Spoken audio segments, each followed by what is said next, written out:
Meaning of deprave. Deprave. Deprave. Deprave. Deprave.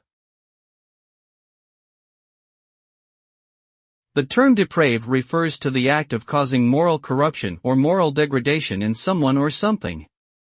It is often used to describe behaviors that are considered immoral, unethical, or unlawful.